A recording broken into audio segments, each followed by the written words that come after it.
তারাও আজকে ডক্টর ইউনূস সরকারের ট্রাফিক জ্যামে ফেলাই দিছে, ট্রাফিক জ্যামে ফেলে এনে ঘুরপাক খাইতেছে।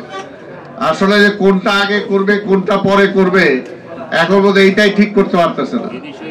এটা তো সবচেয়ে লজ্জার ব্যাপার, সবচেয়ে দুঃখের ব্যাপার যে 5ই আগস্টকে কেন্দ্র করে যে ছাত্র জনতা যারা আহত হইল, পঙ্গু হইল, আজকে তাদেরকে মাত্র 3 মাসের ব্যবধানে তাদেরকে রাজপথে নেমে এসে তাদেরকে প্রতিবাদ জানাতে হচ্ছে। এর চেয়ে দুর্ভাগ্যতার কিছু নাই। দুর্ভাগ্যটা এইখানেই যে তারা কোনটা আগে করবে কোনটা পরে করবে। তাদের চিকিৎসা না করে তারা আজকে ঘোষণা দিচ্ছে 250 স্টেডিয়াম করতে হবে বাংলাদেশে। বুঝেন, ওই স্টেডিয়াম করার দায়িত্ব তাদের। আরে বাবা, আপনাদের দায়িত্ব হলো একটা নির্বাচন করে, একটা গ্রহণযোগ্য নির্বাচন করে রাজনীতিবিদদের হাতে ক্ষমতায় ছেড়ে দেওয়া।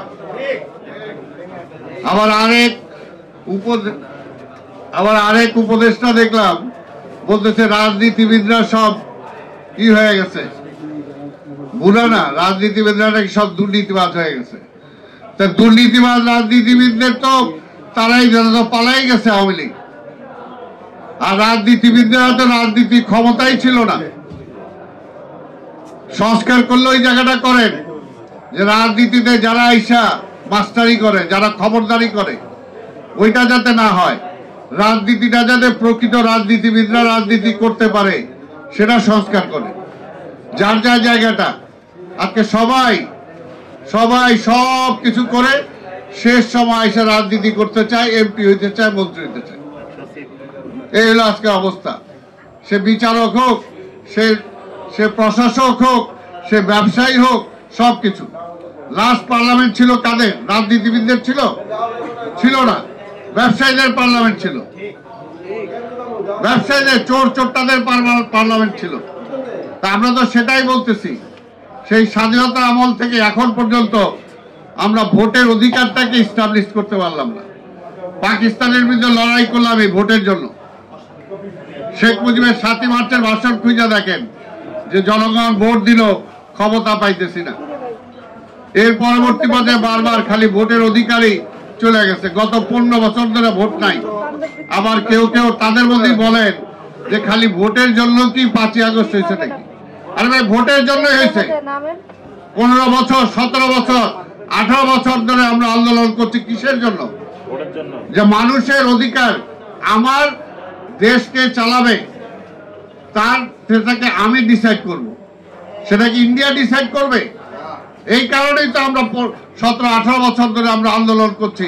আমাদের শত আমাদের শহীদ হয়েছে, হাজার গুম হয়েছে, লক্ষ আজকে মামলার আসামি। এখন পর্যন্ত এই সরকার আসার পরও তার কাছে আমাদের মামলা উঠানোর জন্য দেন দরবার করতে হচ্ছে। কেন করতে হচ্ছে? আজকে যদি কথাটা একটু সত্য হলে একটু কঠিন লাগতে পারে, প্রফেসর ইউনূস সাহেবের মামলা যদি একদিনে উইথড্র হইতে পারে, তাহলে কেন তারেক রহমানের মামলা উইথড্র হবে? আজকে যেমনি এই সরকার বাস্তবতা, এই সরকারকে যেমনি দেশে দরকার, আমরা চাই এই সরকার সফল হোক। ঠিক তেমনি ভাবে আজকে আধিপত্যবাদের বিরুদ্ধে যদি রাজনৈতিক প্রতিরোধ গড়ে তুলতে হয়, তাহলে তারেক রহমানকেও দেশে দরকার। আধিপত্যবাদের ইসের আবার মাথা ফুসফুস করতেছে। এর জন্য সময় দিলে চিন্তা করতে হবে এখন আমাদেরকে যে আমরা যদি এই সরকার সময় চাচ্ছে, সময় দিলে কি ফ্যাসিবাদ আরো শক্তিশালী হবে, না সময় দিলে তারা বিএনপি কে দুর্বল করবে? কোনটা চাচ্ছে? অনেকেই তো বলেন, মুখ ফুসকে বলেই ফেলেন, এখন তো নির্বাচন দিলে বিএনপি চলে আসবে।